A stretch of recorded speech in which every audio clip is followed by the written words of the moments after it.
Good morning. I would like to call the Niagara Police Services Board public meeting to order for February 22nd, 2024. My name is Jen Lawson, and I am the chair of the Niagara Police Services Board. We begin the meeting this morning by acknowledging that the Niagara region is situated on treaty land. This land is steeped in the rich history of the First Nations, such as the Hattawindaronk, the Haudenosaunee, and the Anishinaabe, including the Mississaugas of the Credit First Nation. There are many First Nations, Métis, and Inuit people from across Turtle Island that live and work in Niagara today.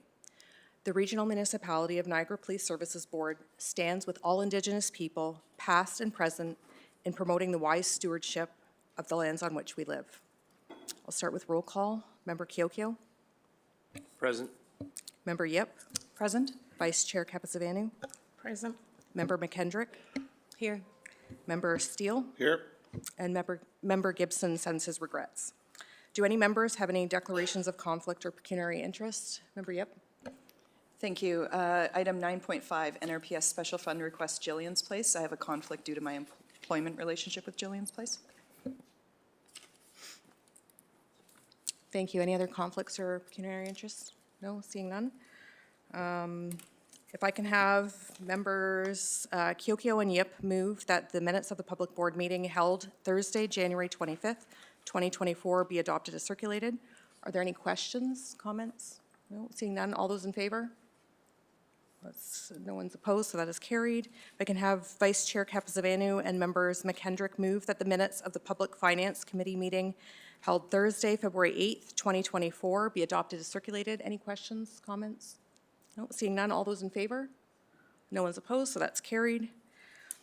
Reports from myself.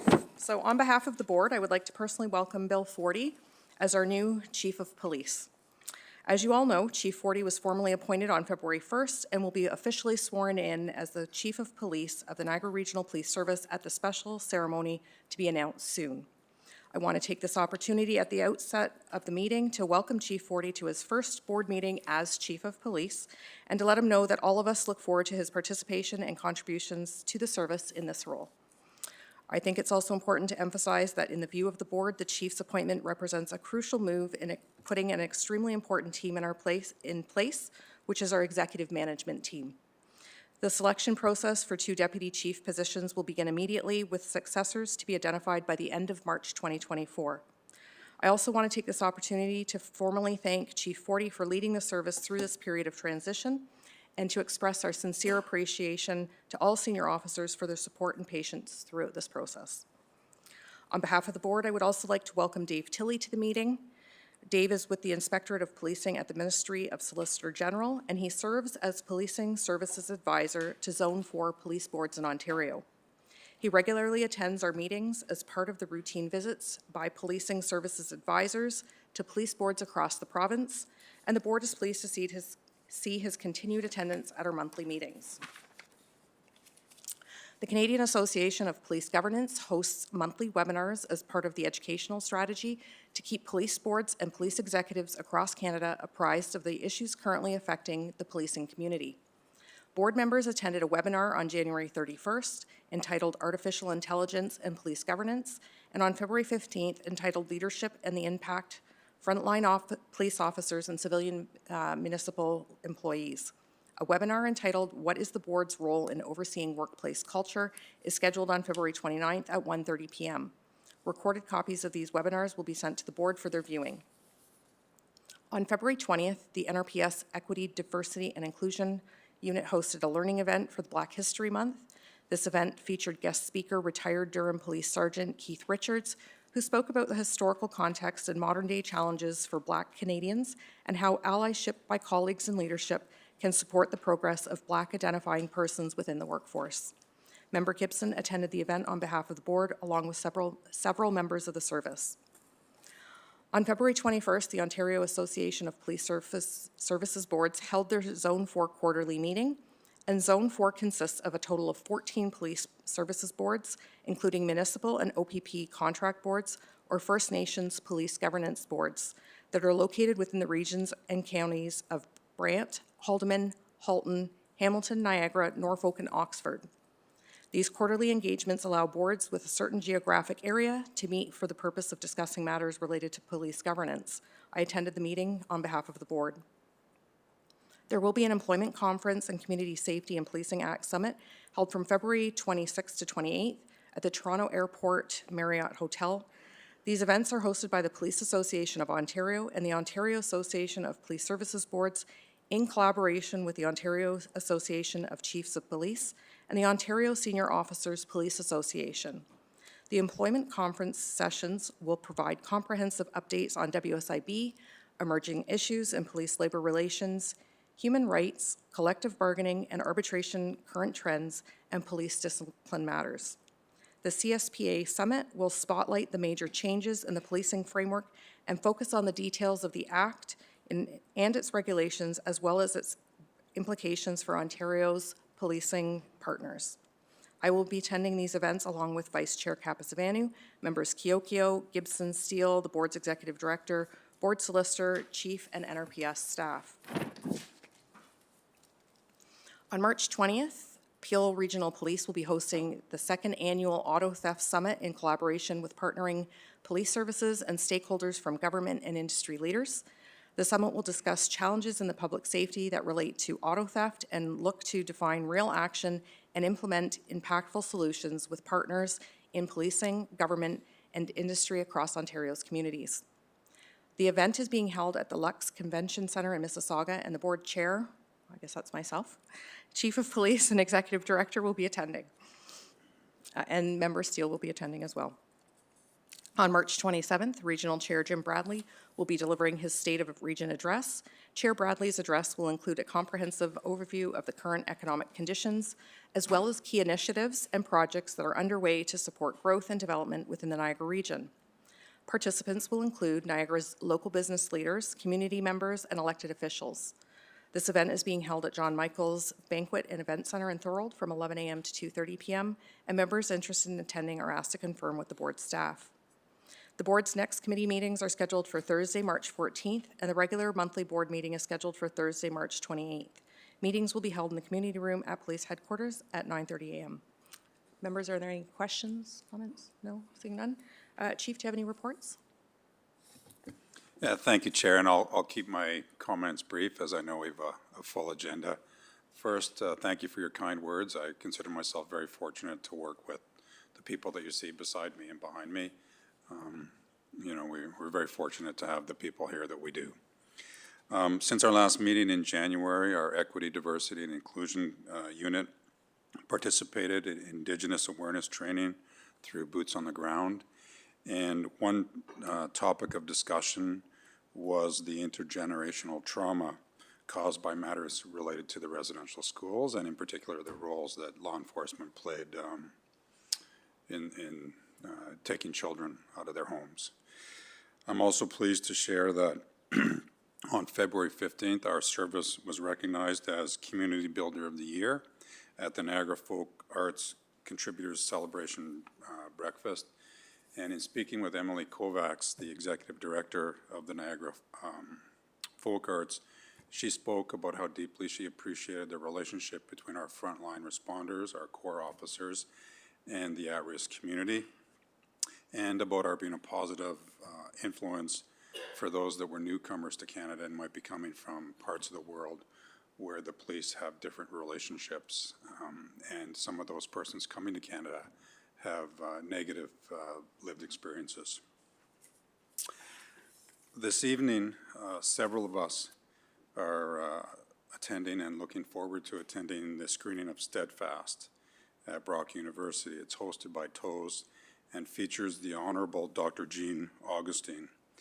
In 1993, she was the first Black woman elected to the House of Commons, and she was the first Black woman to serve in our country's federal cabinet. In her first term in 1995, she advanced a motion asking that Canada recognize Black History Month. And in 1996, Canada started to recognize Black History Month. So we look forward to attending and celebrating her leadership. Speaking of Black History Month, we've also been celebrating this month. Last week, we had the pleasure of having a local historian, Rochelle Bush, speak with our Chief of Police Community Inclusion Council, where she shared her insights with respect to key or important landmarks and parts of the history of people who came to Canada through Freedom Trail and other matters. Very informative. And one thing that we're looking to do is have our senior executive team go on a tour to more fully understand the rich history in the region.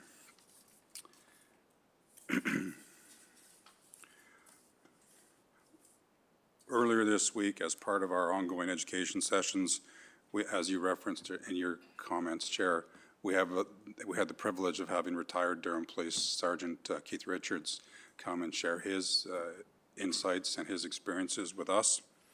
And he, as you referenced, he talked about the value of allyship. In addition, we also were joined by several members of our service at a Black History Celebration in Welland, focusing on Black resilience, featuring keynote speaker Leslie Harper. The event was hosted by Janet Madoom of the Welland Heritage Council, and Janet welcomed us and certainly provided a framework for us to build upon through her leadership and demonstrating the value of us working together with the community that we serve. Maybe I'll move over to some of the operational matters. Today, February 22nd, is the it's an anniversary of our federal cabinet pronouncing today, February 22nd, National Human Trafficking Awareness Day in Canada. We invite the community to take this time to understand more about this crime, help support those who may be impacted by this predatory, pernicious behavior. People can learn more about the Canadian Centre to End Human Trafficking and Canadian Human and contact the Canadian Human Trafficking Hotline at 1-833-900-1010. Maybe I'll take that opportunity to talk about some of the good work that's been undertaken by our investigators here, whereby we've partnered with several agencies across the province, and we were successful in advancing charges against 13 people engaged in related matters. In terms of crimes that have taken place since our last meeting, we had 0 homicides, which means we've had no homicides this year. We had 2 fatal motor collisions, and we've made several arrests over the last 24 hours with respect to a previous homicide that we'll provide more details on in the coming months. But our first responders, our investigators, the professional staff supporting our first responders are doing a tremendous job. So I'll stop my comments there just after acknowledging their great work. Thank you for that. Any questions, board members? No, seeing none. If I can have you, Chief, introduce the first presentation.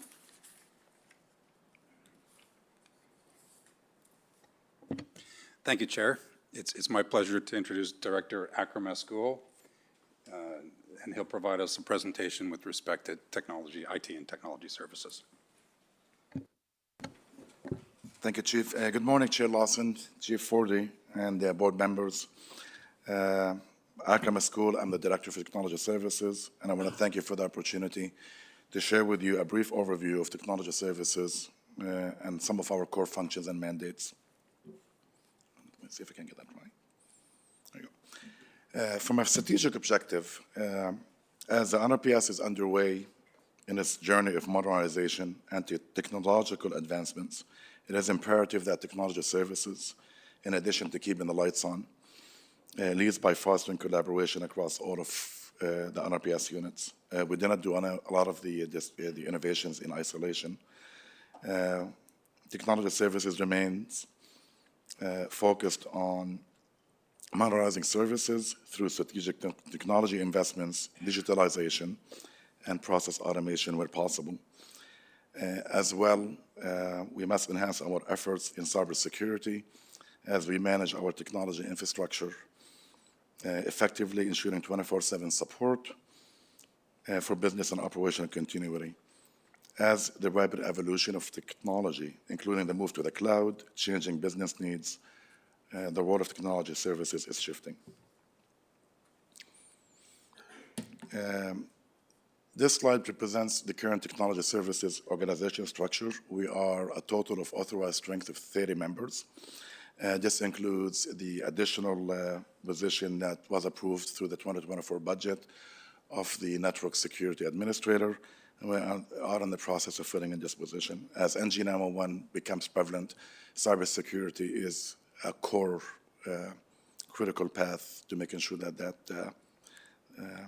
that position is in place and cybersecurity is looked at across the board.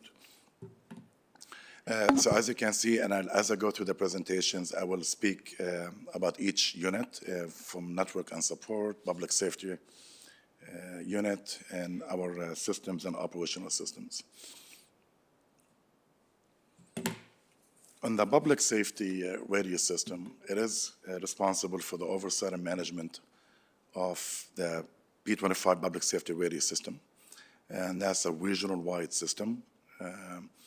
And it is actually geo-redundant. What we mean by that is we have two servers in two different locations that operate in tandem. So if you had a failure in one location, we're able to actually immediately, within probably 10 to 15 seconds, run on the second system. So it is highly redundant, highly diverse for supporting the radio system. This position also looks at all the technology dealing with CCTV. So this is the public CCTV and the internal CCTV and the integrated networks that connect them across the region or where they're currently located. It looks after the administrative telephone system and also the 911 system supporting the PSAP for the region and Niagara. And we are planning to transition to NG911, as you are aware, by the end of 2024. So the project is actually ongoing, and we're pleased that we're able to do that before the CRTC deadline of March 4th, 2025. And all the access control and the video management that controls across all our buildings. So it is quite a busy position, and it's an important position. And I do have Mr. Tim Room here, the manager who's looking after that, and has done a tremendous amount of work. So in general, it does ensure interoperability with our provincial and regional partners. And also, as you are aware, we do have shared services, and I'll show you that with Fire, CBSA. We do have interoperability with the Hamilton Police from a tactical and the public order unit, and also with Houghton Police. And also, we are consulted as we integrate some of the technology with partners from a CCTV perspective and networking, and I will show a slide where we do have that partnerships and any cost savings that we can do at a region perspective. So we do have a total of 8 sites that covers the entire region, and they are located in those municipalities. We have about 2,000 users on the radio system today, and that includes 6 fire services, and we are hearing that additional fire services are also coming onto the regional system. And I believe there are active discussions today with the region to bring in the transportation division, and that's about 200 users. So this is cost avoiding the region having to purchase a net new radio system. And thanks to council, we were able to fund the system where we can actually accommodate a lot of regional partners. And then we also have the CBSA on our radio system as well, including Niagara Parks Police. This is just a brief overview on the support we provide through the public safety unit for the RTOC, and I know you are receiving a presentation shortly with providing more detail on the RTOC. We do have 65 street-level cameras. Those are the public CCTV cameras in several municipalities, and they've been made possible by the gangs and gang grants. So thanks to the provincial government for assisting us in enhancing that implementation. We do have Niagara College, where we have access to a lot of the cameras in the city of Port Colborne. We do have access to MTO and cameras in the QEW, again, for situation awareness, where the R2OC is able to have access. Excuse me, let me just.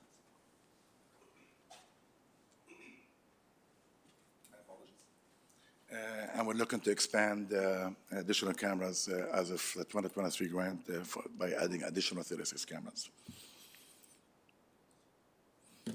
On the network infrastructure unit, it is a critical role where a lot of the networking and the servers that support the operations of NRPS and also the mobile technology in the cars,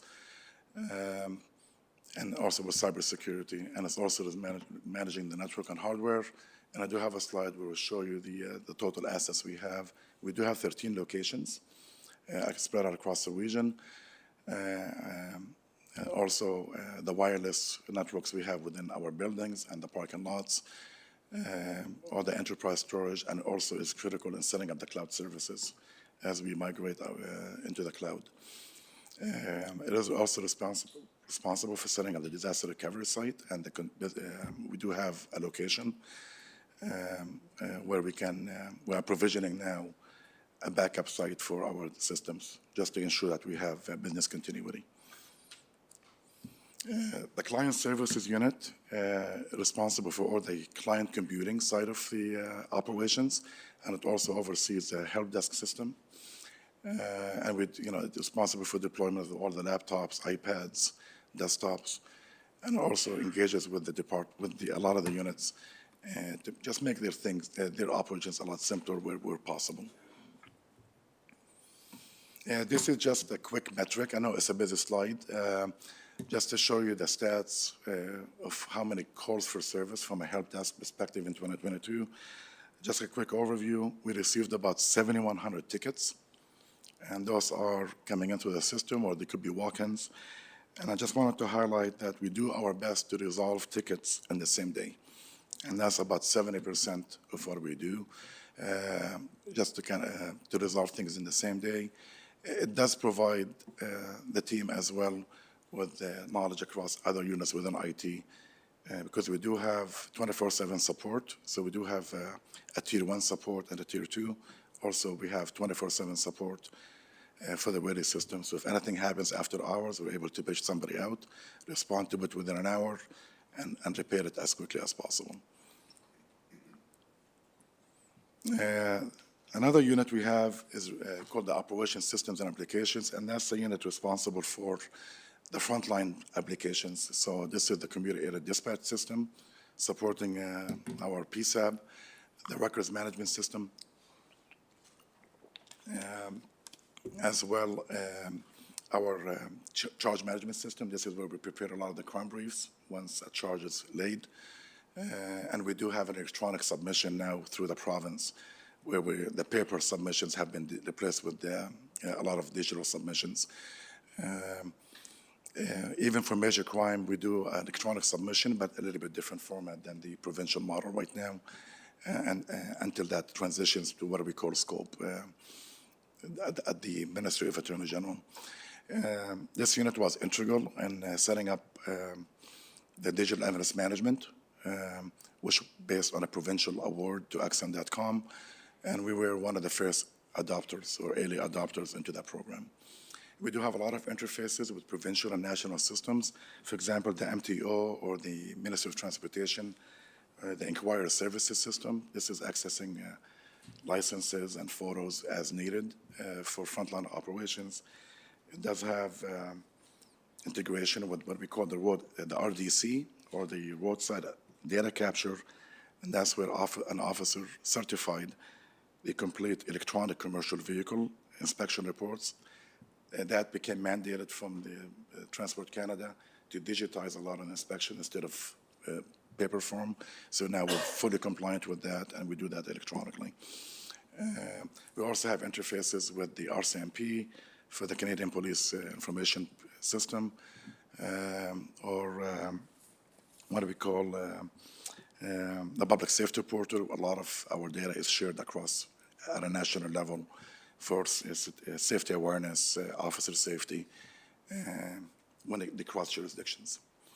That unit supports all the technology in the police cars. We call them MDTs, or mobile data terminals. And a lot of the reports are done in the car through what we call a mobile report entry. That means officers do not have to come to the office. They can submit 80-90% of the reports right from the vehicle. So there's a lot of efficiency. We do have partnerships with Niagara Parks Police, who are in the radio system, our CAT system. They will be on our NG 911 system. Fire just got onboarded about a couple of months ago. They are now operating on the RPS CAT system. They will be part of the NG 911 system as well. And any cost savings that we can do in optimizing the operations. The business systems, similar to the operations, but they focus a lot of the business side of the application. So they do create a lot of the data warehousing, a lot of the dashboards that have been used to influence or support the budget requests as well. Any office automation, so we've migrated a lot of paper-based forms into digitized forms with intelligent workflow. So you submit a request, go through workflow, is done or electronically or from a mobile device. And we provide support to the regional systems dealing with attendance management or the human capital system or finance where needed. This is just a quick overview of how many assets that we manage in IT or technology services.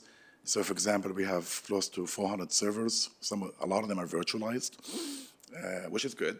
It means we do not require as many physical equipment. We have almost 1,300 laptops and desktops. We have about 170 mobile data terminals in addition to the office. So if there's an issue, sometimes we have to go and attend to it at a district. 500 iPhones. We're looking to add another 370 as part of the connected officer, which the board has approved in past budget years. And we're also looking to implement electronic notes. So the mobile devices are important in enabling that.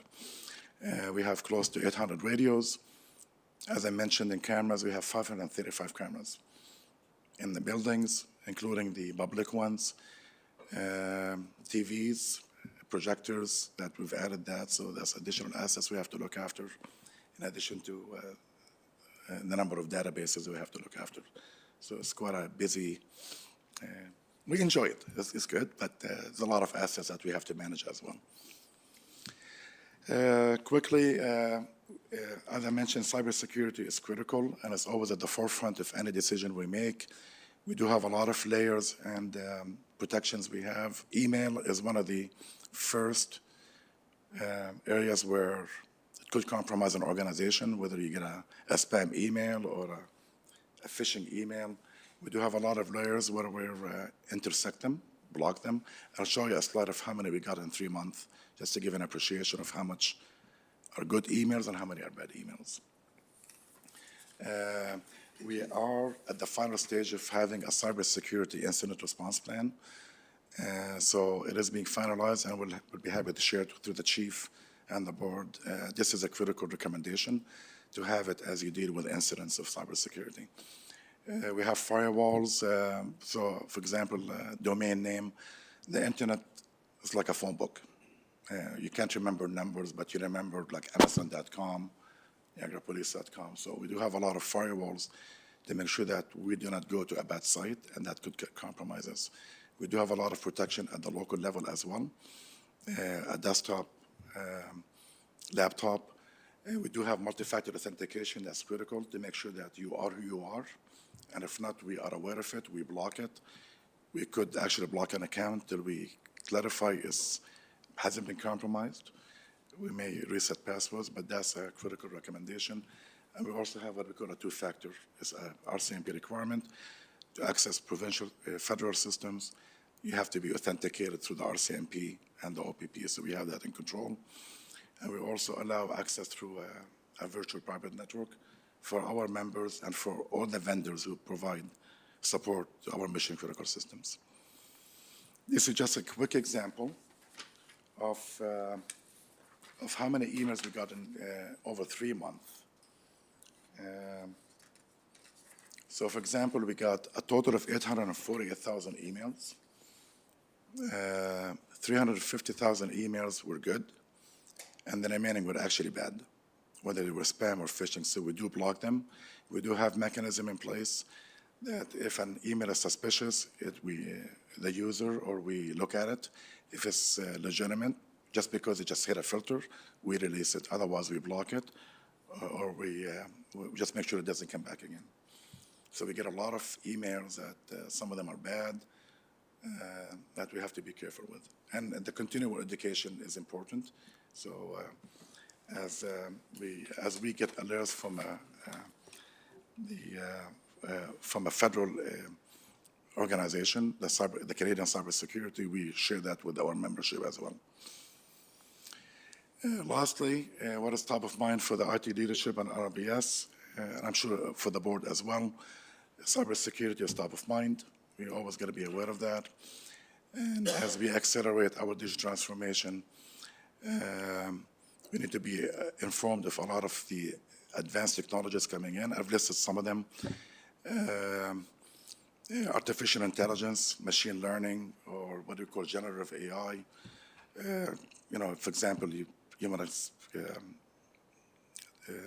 ask AI to give you a recommendation on how you make a statement or an image.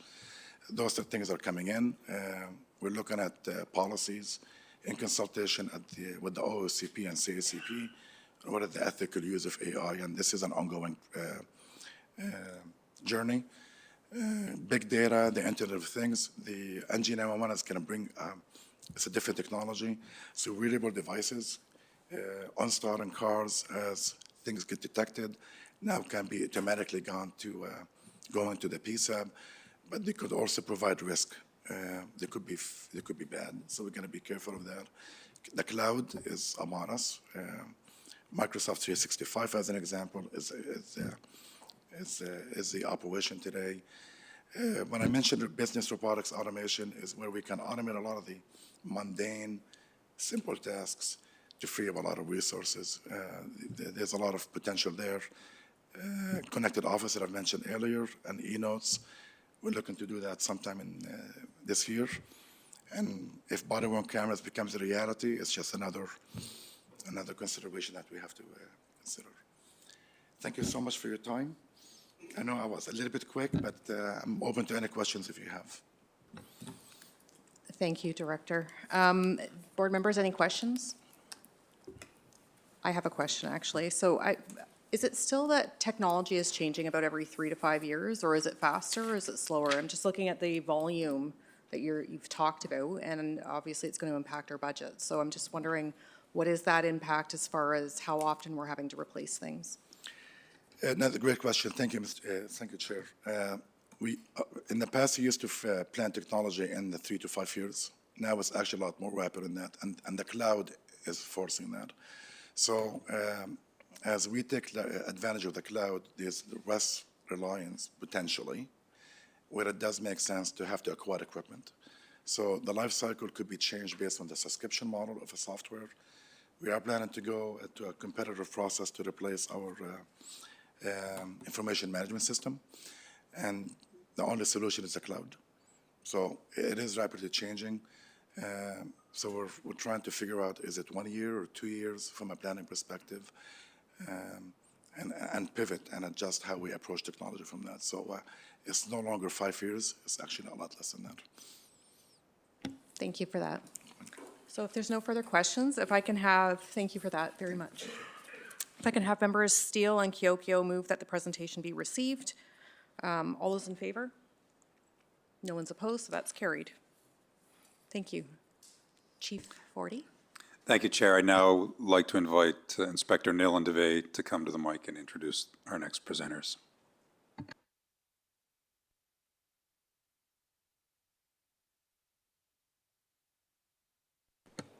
Good morning, everyone, members of the board, chief, senior leadership, everyone.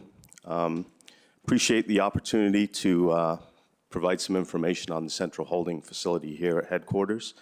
I just wanted to make a couple of comments so the board is aware of some of the more important points, and we'll have a fulsome presentation by my colleagues to follow. I just wanted to make sure that you're aware of some of the numbers we deal with. There's thousands of people that come into our care, basically, in that central holding facility. Last year, we had almost 4,000 people. It's a massive responsibility. Our team in central holding does that on a daily basis, 24 hours a day, ensuring the respect and dignity of people that are brought into our care, into our custody, in keeping with their charter rights, in keeping with the rights they have under the Ontario Human Rights Code, and with the Accessibility for Ontarians with Disabilities Act. They do a phenomenal job. They undertake that responsibility each and every day. They do so with professionalism and diligence. And I just wanted to make sure that the board is fully aware of what a massive undertaking that is, to be in charge of people on a daily basis, their care, providing them with food, making sure that they're okay in their cell, doing cell checks. Without going into further detail, which will be provided by Supervisor Special Constable Chris Tolsma and Staff Sergeant Taylor Cummings, they provide the oversight on a daily basis of the people that are in our care and custody. Thank you.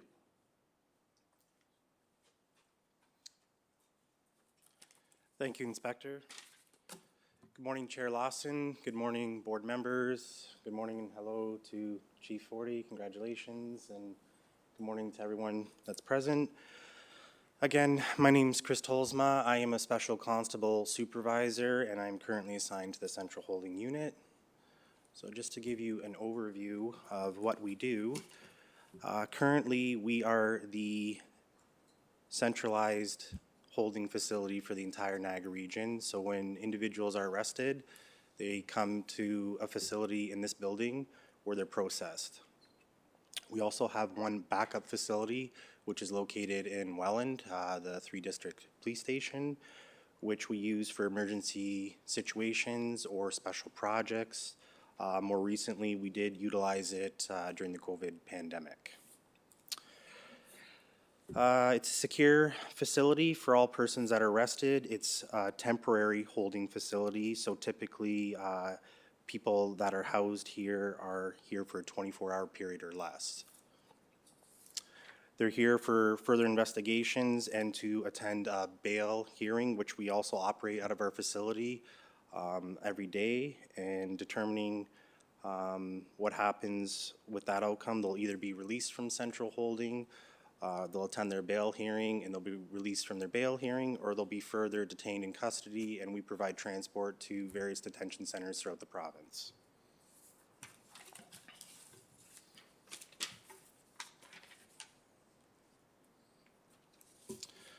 So just to review, there was a previous model prior to 2015 when individuals were arrested. They were taken to their local detachments, and that process was overseen by special constables.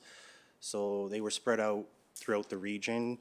Approximately 2015, the service undertook a project to centralize that model for efficiency purposes, and that model was deployed out of the St. Catharines Police Station. So all individuals who were arrested were processed out of St. Catharines. That model was overseen by 2 sergeants and special constables. But as of last year, approximately May 2013, the service further revised the central holding model. The sergeants were redeployed to road duties, and 2 new positions were created in their absence. One being the special constable supervisor position, the other being the charge investigator detective sergeant position. So currently, the facility is run by special constables, and it's overseen by the district staff sergeants. So what that process looks like is when an individual is arrested, the arresting officer will communicate with their district staff sergeant, who will review the details of the arrest and will determine if a roadside release is appropriate or if further detention is required. In that case, the staff sergeant will communicate with the central holding supervisor, advise them of the arrest details and the reasoning for continued detention. The arrested individual will subsequently be transported to central holding for processing. That's when my role kicks in, where I will review a booking intake question with the arresting officer and the accused to get the details of the arrest, to confirm their ID, to confirm any health-related issues. All those issues are documented and they're captured in our VersaDex software that's used service-wide. After the booking intake is reviewed and confirmed, the individual then transitions over to receive a pat-down search. Overall, our main concern is prisoner well-being and the safety and security of the entire facility. So at this point, we're looking to prevent any contraband or any weapons from entering the facility. Again, for everyone's safety, officer safety as well as prisoner safety. Once the search is completed, the individual will be secured in a cell. They'll be offered an opportunity to speak to a lawyer for legal advice. At various points, depending on the charge, detectives will come down and conduct interviews with the accused persons. Further, the special constables that are assigned to central holding will process them with photographs and fingerprints for court processing as well. While they're secured in our facility, there's constant monitoring. Again, their care and well-being is our prime concern. And depending on the nature of the charge, they'll either be released from central holding or attend a video bail hearing from a unit located within central holding and released at a later point.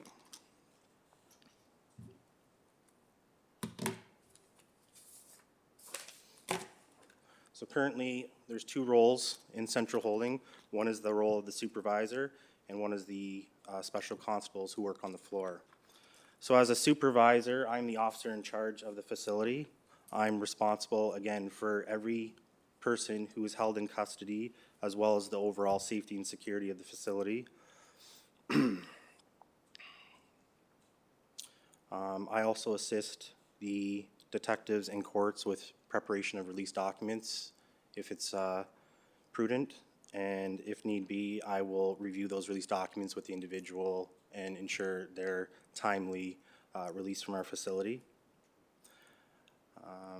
I control the flow in and out of all prisoners of the facility. I oversee and arrange transportation if need be. Again, if they attend their bail hearing and it's deemed they need to be detained further in custody, we transport them to a local detention center or various detention centers throughout Southern Ontario. Further, I also liaison with multiple units within the Niagara Regional Police, as well as court staff, external police services, CBSA, detention centers, et cetera, just to oversee the entire process and ensure the timely processing of each individual.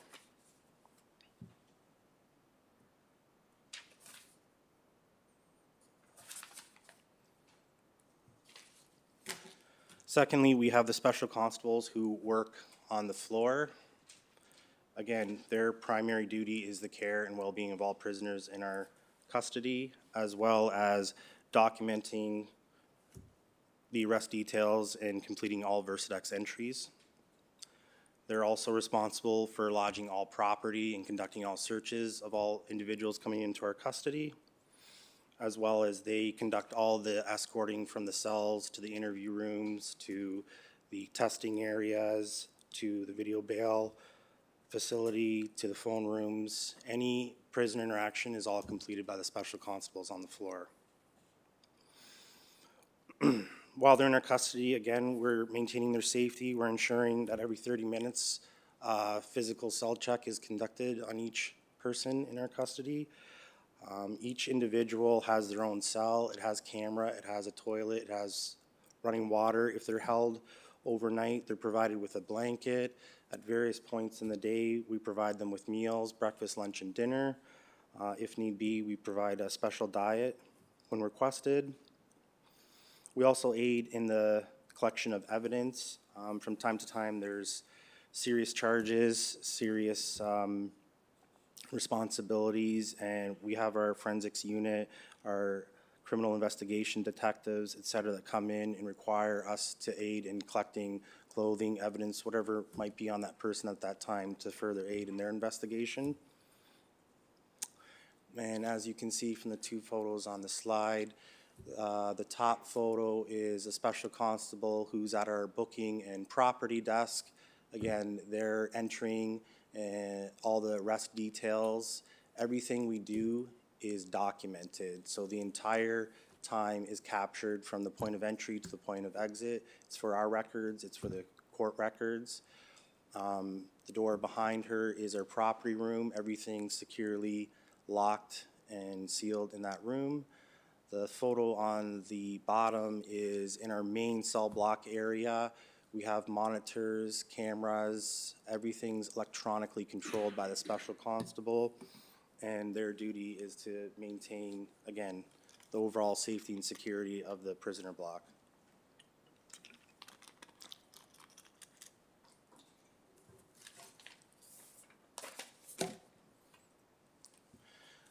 This is just a current overview of our staffing model.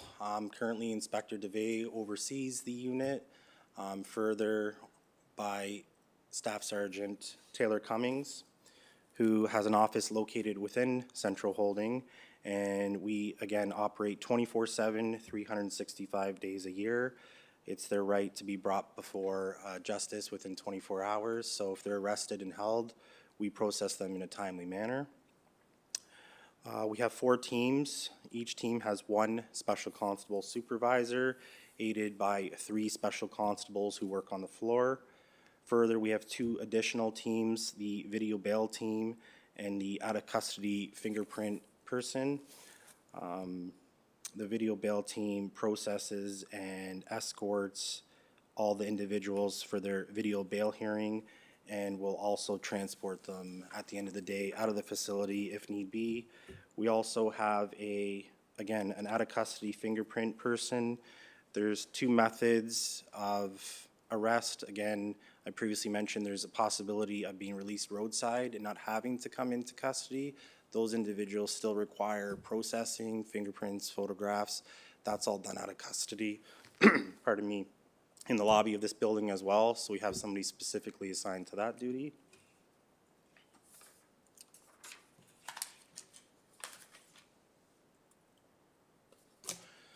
Just some pictures of the area. The photos to the right is the secure sally port, which gives us the opportunity to escort in and out prisoners securely. It's a large sally port. We're very lucky to have a state-of-the-art facility. It's large enough to accommodate large transport vehicles, multiple police cruisers, as well as ambulance if need be when we have medical concerns in the cell block. The photos to the left, top left is the supervisor's desk. That's the booking area. When being paraded in the questioning period, it's all done in front of that desk. As you can see, there's cameras and there's several signs indicating and informing all persons that the cell block is being audio and video recorded. And then the bottom left photo is also my view from the desk. I have access to every camera in the facility, every cell, so at all times I can monitor the safety and security of the prisoners.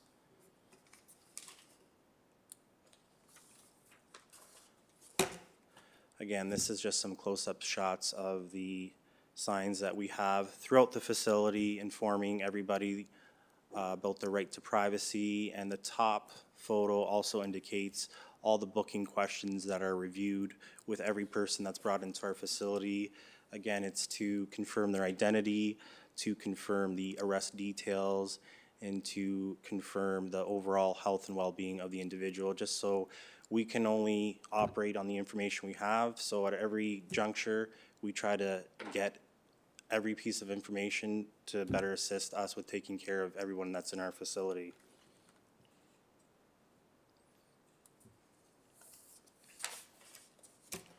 So the hiring and training of special constables, it's a similar process to that of police constable, where there is much pre-testing that needs to be undertaken.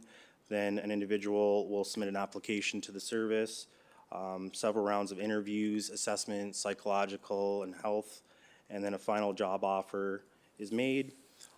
All special constables receive the same initial training, which is conducted out of our Welland Training Unit. Our primary focus, our primary speciality is prisoner management. We have several different areas where special constables are utilized, but for our purposes, our initial training includes everything that's listed on the slide, specifically use of force training, handcuffing, report writing, escort techniques, de-escalation techniques. We're trained with first aid, and we're provided with several tools to assist us in completing our job safely. Just to review, we have special constables in central holding, special constables located at the various courthouses throughout the region. We have special constables that conduct court security as well as document service. So after the initial training at the training unit, all specials will receive more on-site training depending on which unit they're assigned to. This training is constant. It's requalified and updated yearly. At several points throughout the year, the service offers courses, special courses, just to ensure that we have all the tools and skills and abilities to conduct our job professionally. At this point, that concludes my presentation. Again, thank you for the opportunity to explain the daily operations of Central Holding, and I'm just going to transition to Staff Sergeant Taylor Cummings. Thank you, Chris. Good morning. My name's Taylor Cummings, Staff Sergeant of the Central Holding Unit. I'm just going to give you a quick rundown of the facility, some of the locations within the facility and what their purposes are. So in total, we have 43 individual cells. They can accommodate a variety of needs, which includes, we have dry cells, which are used for the preservation of evidence. Basically, the water's shut off. There's a maximum time limit of 2 hours for that. There's also close monitoring cells, which are used for persons in distress or heavily intoxicated persons, so that we can keep a closer eye on them as the need be. There's 4 wings within the unit, and that provides the opportunity to separate prisoners as needed. For example, adults from young offenders. Some of the areas within the Central Holding Unit, interview rooms. There's 3 interview rooms within the Central Holding Unit. They have audio and video capabilities. Central Holding is the primary facility for in-custody interviews. No person is transported to another district police facility for the purposes of interviews. They're conducted within the Central Holding Unit. That's shown in the top left of this slide, the interview room area. There's a fingerprint room shown on this slide. So the fingerprints and mug shots of persons in custody are conducted within this room. And these are people who have been arrested and brought into the Central Holding area. I'm gonna go back. There's also an out-of-custody fingerprinting area.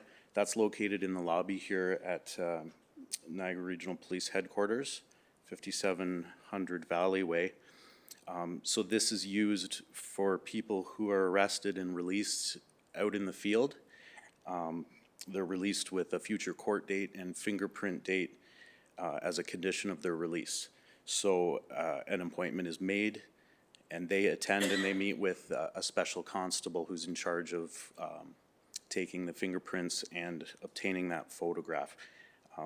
If a person fails to report to have their fingerprints taken, a warrant is issued for their arrest for failing to attend, and that's also completed by the special constable in charge.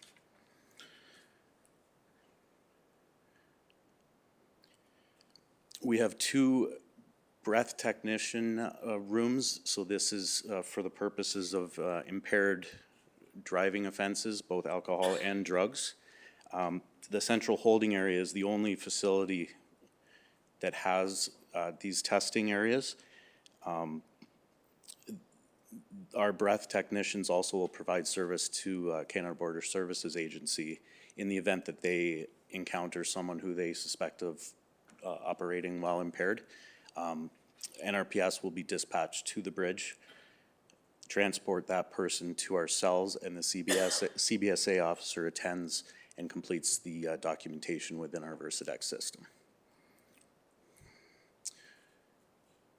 So these are a couple photos of our video bail room that that Supervisor Tolsma mentioned earlier. So in this room,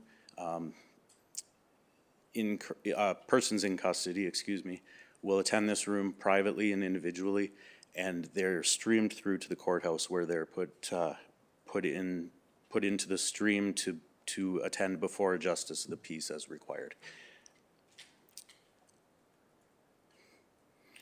And I'll just touch on prisoner property as well. I know Chris mentioned it earlier, but everything is captured on camera. He showed a photo of the booking area, and there's the table, so that's where an accused person's property will be put right on there. There's an overhead camera facing down, and that just documents the processing of all the person's property. Large amounts of money is counted out in front of the person, secured in a separate bag, as is their medication secured in a separate bag. Large items, duffel bags, luggage, that type of thing.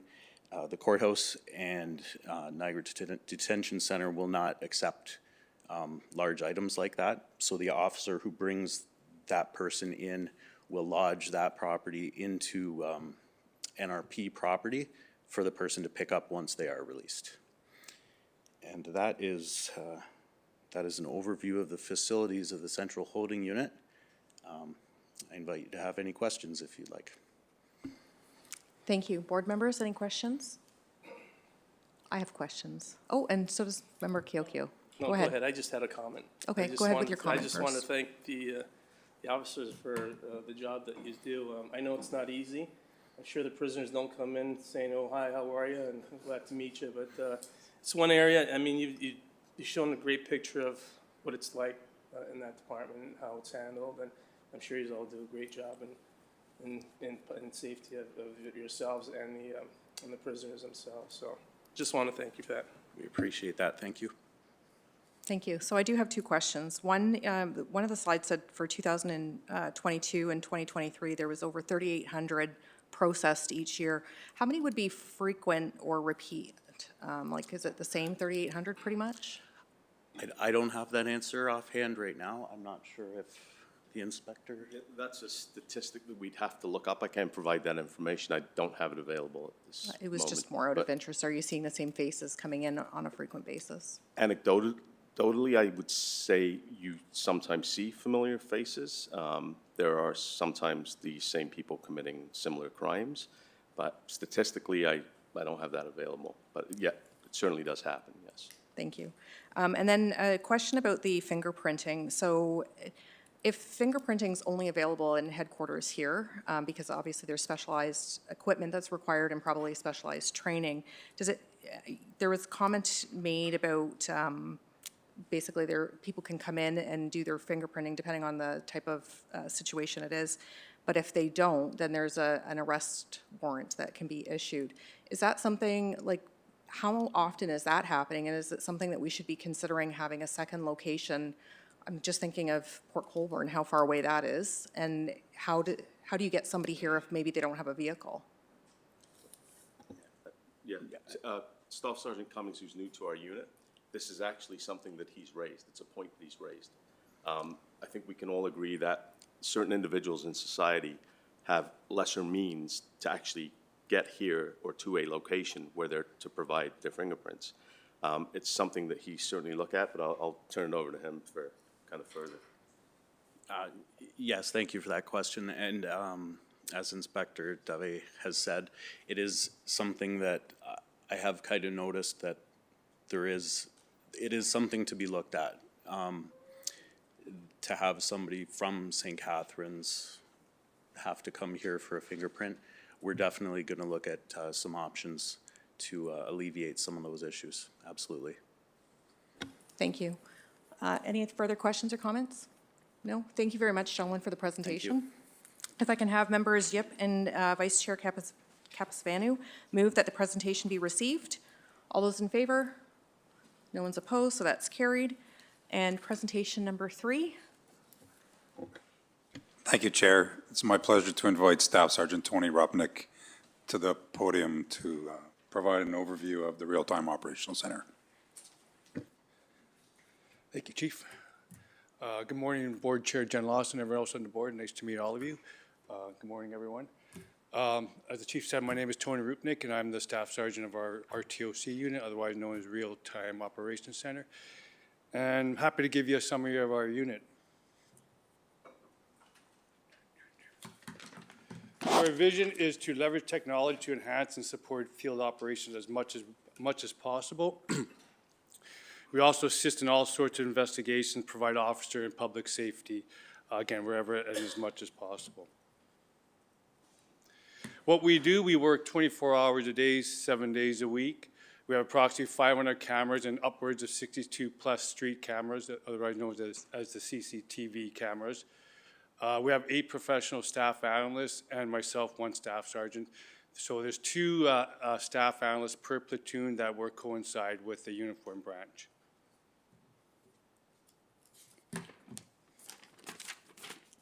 So again, the best way to basically describe what we do, we're basically a virtual backup to the front line where we have the bird's eye view of everyone, we're eyes in the skies. So here's an accident that went through that we have CCTV cameras for. So prior to having the RTOC unit, the officer would have to show up on the scene, and then would have to talk to the people involved in the accident, would have to possibly talk to the fire department, and try to find other witnesses to figure out what happened. Now that we have this RTOC unit, that we have all the CCTV cameras implemented in good locations, we would just have to contact our CCO unit, backtrack the footage, and we could tell you exactly what happened in terms of the accident. We could tell you what the road conditions were, the weather conditions, visibilities, and it just makes that investigation so much more accurate and easier to figure out what happened. So that's just another example. I can go on and give you several positive examples. We have several cases where there's suicidal people, and we might get a call. For instance, just last December, we had a call where there was a suicide person on the Westchester Bridge. Our analysts jumped on the cameras right away, and the person kind of went out of the cameras, and so the analyst says that person is no longer on the Westchester Bridge, but the analyst kept looking and was being proactive and saw this same male acting in an aggressive manner walking towards the Burgoyne Bridge. She immediately went over the air and gave them real-time information that that person was walking towards the Burgoyne Bridge, and which sure enough was looking like he wanted to jump over the bridge. Officers showed up immediately, intervened, and talked the person out of jumping. So that's just one good example. Because of the CCTV camera, it literally saved that person's life. Another positive example, we have lots of people that go wandering or go missing, especially elderly, and as you know, the quicker we find them, the safer it is, and the less resources we have to use. So we have a person that goes missing, and they're in our location of our cameras. The analyst will go right on the cameras right away, and if we can find them, we'll broadcast it right away to the officers so that we find that person immediately. And we have several positive stories like that, and as you know, find someone who's Alzheimer's or dementia right away, you know, could save their life. The further we don't find them, the tougher it is.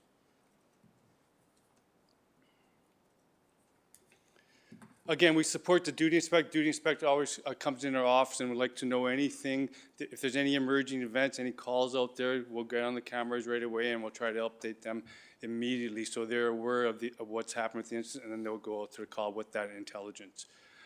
We always optimize officer and public safety to residents and visitors.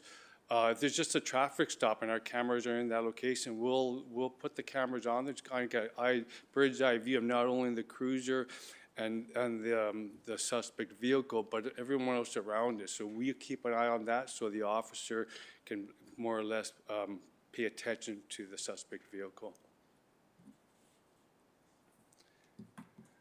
Day-to-day operation, again, we view cameras and we forward intelligence and information. We save footage.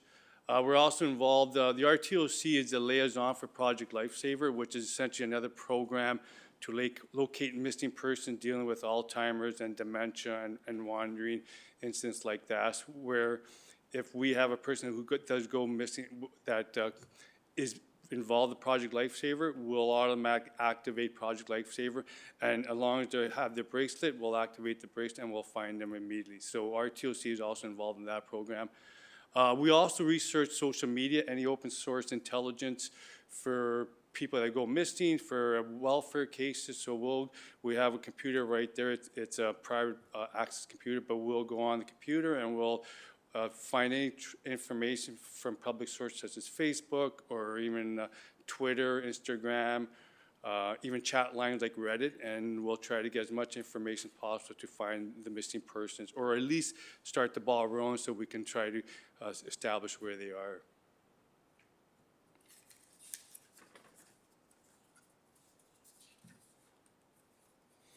Like everything in policing, relationships are very important, and RTOC is no exception. We have an excellent relationship with the City of St. Catharines, City of Niagara Falls, City of Port Colborne, with the MTO. And just last year in 2023, we engaged and had a partnership with Niagara College, where they have their own RTOC unit, and they have the same system as we do, which is the Genentech system. And now our system integrates with them, so we now have access, and we have a good partnership with Niagara College. And we're always looking to, again, get more relation with the community, because like everything in policing, the more communication we have, the more better teamwork we have, the better we are in the end. Again, we follow the guidelines from the Ontario Privacy Commissioner. Of all the CCTV cameras, you'll see this sign, and there's a clear sign here that basically says there's a camera at this location, and they're not covert cameras, they're all overt cameras where public can absolutely see where the cameras are, and we let everyone know according to the Commissioner of Ontario. So results in 2022, RTOC was activated on approximately 4,000 calls, and the calls, you name it, it's basically criminal code of calls and even highway traffic active calls, but they stem from anything from robberies to impaired driving, suicidal persons, and homicides. But I mean, it's basically all the calls you can think of. We also use the cameras on temporarily highly publicized and visible events such as Ribfest in Montebello Park or the Canal Days in Port Colborne. We'll put up cameras just for those events. They're highly publicized, might be something where we want extra eyes on there, and so we'll just put the cameras up for a temporary time, such as the Canal Days. Future vision, we're always looking to progress the RTOC, always looking to add cameras. We're getting, as mentioned in another presentation, we're always getting grants for guns and gangs type of calls. We're looking for more community partners. We're hoping maybe Brock University this year, we might try to get integration with them. Again, we're always adding cameras. I know last fall we added 2 or 3 more in the city of Niagara Falls. Another system that hasn't been activated yet, but it's the ALPR, otherwise known as the Automatic License Plate Reader, where there'll be a couple ALPRs at certain intersections that are high in volume in terms of traffic in Niagara Falls. And it's just another tool for RTOC to gather intelligence from those license plate that gets registered, that's linked up to the registered owner of the vehicle. We haven't activated that yet, but we're definitely in the process of using that system, hopefully this year. And that's basically a summary of the RTOC unit. Are there any questions? Thank you, board members. Questions, comments? Member Kyokyo? Just a comment. Again, I want to commend the work that you and your department do. I had the privilege when I did my ride-along here about a month and a half ago.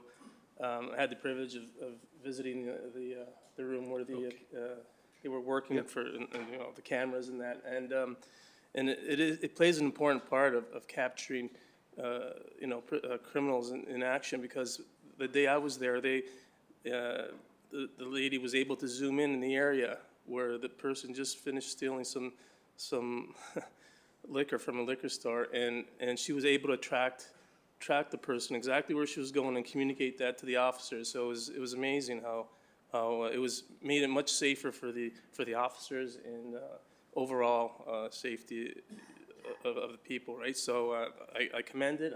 It's, again, another important role within Niagara Regional Police. And I just want to thank you for these presentations. Even the first one, IT, I didn't realize how big their department is, so I'm sure you do a great, they all do a great job. So I just want to thank you, because it gives a more clear picture of our department, how important every role is. Perfect, thank you. Any other questions, comments? Member McKendrick? Just jumping off Member Kiokio's comments, wanting to thank all of our presenters. I don't have specific questions. I'm always impressed by the reporting, the transparency. It makes it actually difficult for me to find questions to ask, because as I have them, they're answered in the presentation. So thank you all for your work and the care and the thoughtfulness that's obviously going into complex and forever evolving considerations and responsibilities. So just kudos to everybody, and thank you for the work that you do. Well, thanks a lot for those comments. I appreciate it. Have a nice day, everyone. Thank you. That's okay. I was going to ask a question. Oh, yeah, absolutely, yep. I always have questions.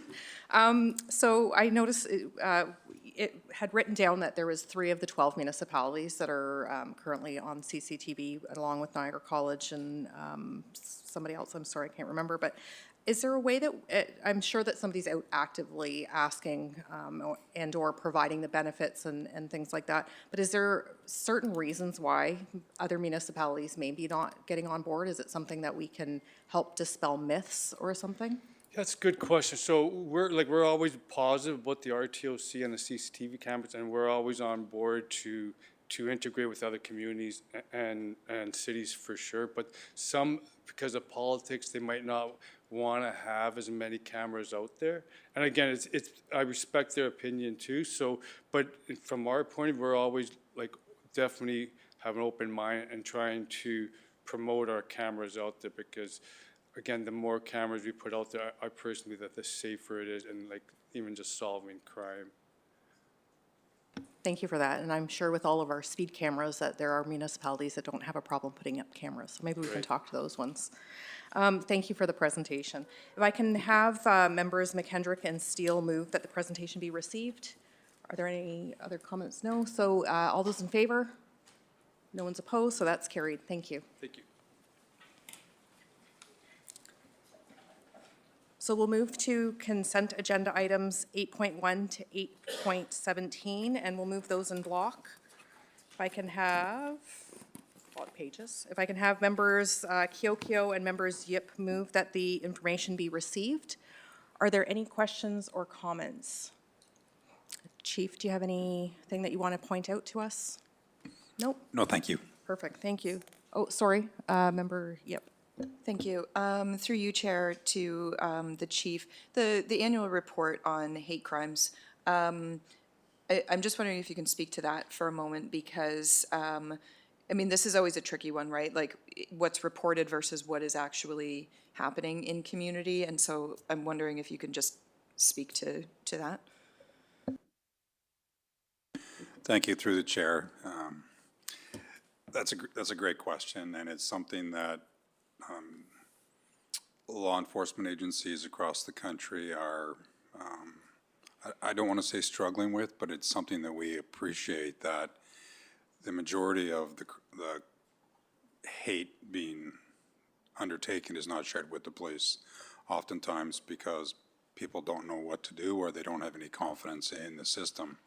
It's really not different than domestic violence or other kind of crimes against persons. So one of the things that we're trying to do is enhance the communication to the community. Over the course of the last year, it's certainly increased across the country. And our equity, diversity, and inclusion unit we're trying to become more engaged in sharing information. And then when those incidents are reported to us, we're trying to respond in a way that's responsive and professional. Thank you. And through you, Chair, just, I guess some clarification on some information that I've heard in the past with respect to the EDI unit's role regarded to hate crimes or incidents or that sort of thing. Did they play a role in sort of review of anything that's been reported to sort of look at where it measures up or that. I know that there are people who have contacted me, for instance, and said, I reported this thing, the police said it's not a hate incident, is there anything I can do? And it's one of those things that you look at it and on the surface, it certainly looks like it's hate motivated. Does the EDI unit have a role in reviewing and following up from that point? The members of the EDI unit are often consulted by our investigators, but right now the conduct or carriage of the investigation does not live within the EDI unit. One of the things you're starting to see, or we are starting to see across the country, is the units that have been created to try to help resolve these matters are becoming more involved in the investigations. And I think with the passage of time, it wouldn't surprise me to see law enforcement agencies across the country move carriage of those investigations to those units. Thank you. Vice Chair Capasvanu? Through you, Chair, just to follow up on what Laura was asking, I had a question around the training that is available for the community around the difference between a hate incident and a hate crime. And I think that's where the confusion is. Most of the times, I don't think the community is really aware of those differences according to the criminal code. So what kind of education is happening around that? Because I think it would help with the reporting and stuff like that. And then the second point, I noticed in the report that there has been a low number, there's a low number of reports or something like that, and it has been credited to maybe the community understanding diversity. And my question is, how do we know that as opposed to people having given up reporting hate crimes because they don't think anything is being done? So if I understand your questions properly, the first one is, really, can the police do a better job of working with the community and helping them understand kind of the boundaries of what's considered a hate crime and what's not? I think there's certainly room for us to do a better job. Because like you said, I don't believe that every incident is being reported to police for a couple of reasons. One is they might think we can't do anything about it, or two, they might think we won't do anything about it. So only through sharing information, getting out to the community, helping provide a better understanding of what hate crime is, can we move that forward. And again, like I referenced earlier through the chair to Member Yip, it's like domestic violence. The more people become aware of it, we'll see the incidents go up. It might not be that reported incidents go up. It might not be that there's more taking place. It's just that more people are coming forward to share that information, which is what we want to see. We want to see people come to us and bring that information forward. Thank you. Any other questions or comments? No, seeing none. We'll say all those in favor. No one's opposed, so that's carried. 9.1, if I can have Vice Chair Capasvanu and members McKendrick move that the information be received, and further that the report be provided to the Minister of the Solicitor General and posted on the Niagara Regional Police Service website pursuant to Section 8 of the Missing Persons Act 2018. Any questions or comments? Seeing none, all those in favor? No one's opposed, so that's carried. 9.2, if I can have members Steele and members Kiokio move that the board adopt the draft bylaws as appended to this report, and further that the board chair, executive director, and board solicitor be authorized to make any supplementary administrative amendments to board bylaws that may be required following any additional clarification of the CSPA and its regulations that may be received by the Ministry of the Solicitor General. Any questions or comments? Member Yip? Thank you, through you, Chair. I'm wondering if for these bylaws and all updated bylaws moving forward, we can change any instances of him, her, or himself or herself, or any other similarly gendered language to their or themself or the appropriate gender-neutral pronoun in an effort to make our bylaws fully gender inclusive. That's a good suggestion, thank you. We can take that as direction. Thank you. Any other questions or comments? Can I Mr. just McKay? make one comment on the first I haven't got it in front of me here, the first paragraph about adopting the bylaws. I suggest you add in effective April 1, 2024. I know that's in each of the bylaws we've redone, but it'd be good to have it in the motion too. Perfect, thank you. Any other questions or comments? Are there, seeing none, are all those in favor? No one's opposed, so that's carried. For 9.3, if I can have our members Yip and Kapasavanu move that the board approve awarding the vehicle purchase contract to Grimsby Ford for the purchase of 21 replacement patrol vehicles for the total amount of $1,274,077.26, including HST, under the Police Cooperative Purchasing Group Control Code 24G0050. Any questions or comments? Seeing none, all those in favor? No one's opposed, so that's carried. For items 9.4 to 9.11, they are special fund requests. Excuse me. Before we consider special fund requests, these items 9.4 to 9.11, I would like to remind the members of the public that the special fund does not form part of the police operating budget, and it is separate from the regional tax base. The special fund is a discretionary pool of funds which is used for grants and donations.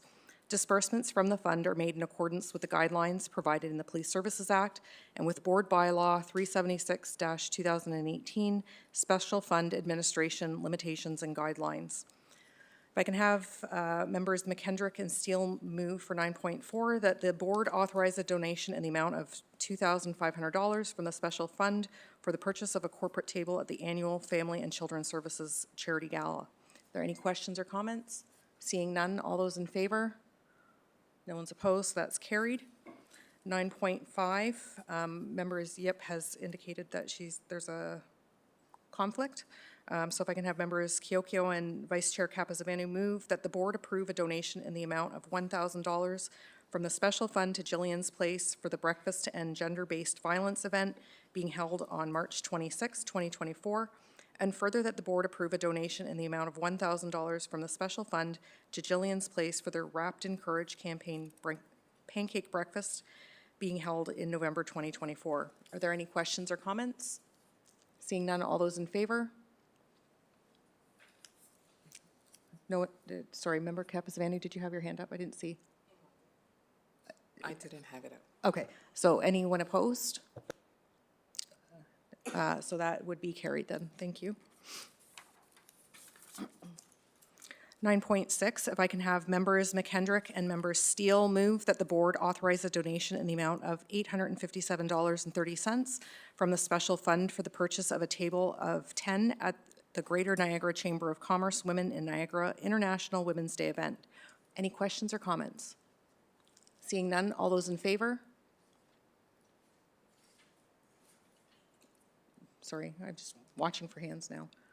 Is there anyone opposed? That is carried. 9.7, if I can have members Yip and Vice Chair Kapasavanu move that the board authorize a donation in the amount of $1,000 from the special fund to the Ontario Association of Police Services Boards in support of its 2024 annual general meeting and spring conference. Any questions or comments? Seeing none, all those in favor? No one's opposed, so that's carried. 9.8, if I can have members Steele and Kiokio move that the board authorize a donation in the amount of $400 from the special fund for the purchase of a table of 10 at the United Way campaign celebration breakfast. Are there any questions or comments? Seeing none, all those in favor? Anyone opposed? That is carried. I have a question, Chair. Yes, Through you, Chair. Vice Chair. The comments and questions around all the approval of the funding, do we have to wait until the end, up to 9/11? Comments and questions around the allocation of funding, do we have to wait? Because it's like a general comment regarding all of them. Do we have to wait until 9/11? Because it's not specific to one request.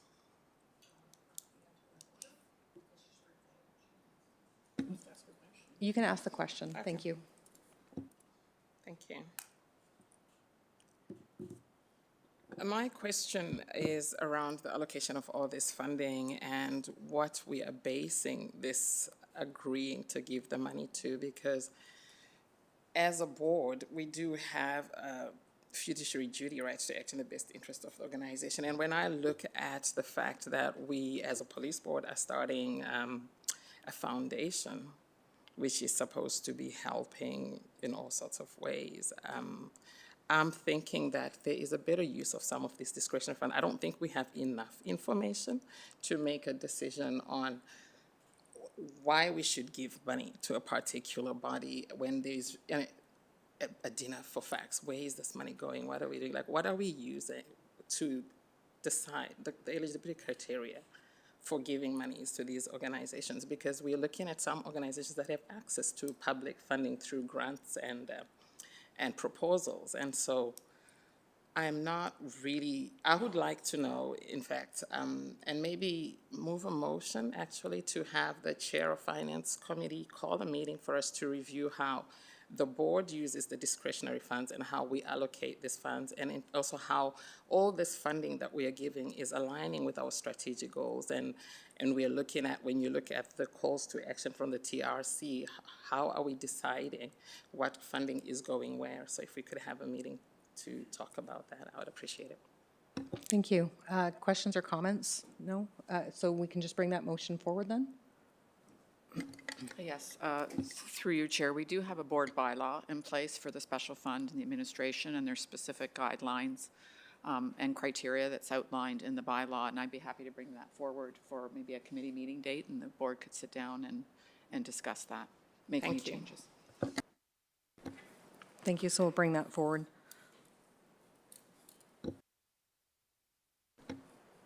Sorry. Okay, so we have Member Steele seconding it. All those in favor? No one's opposed, so that's carried.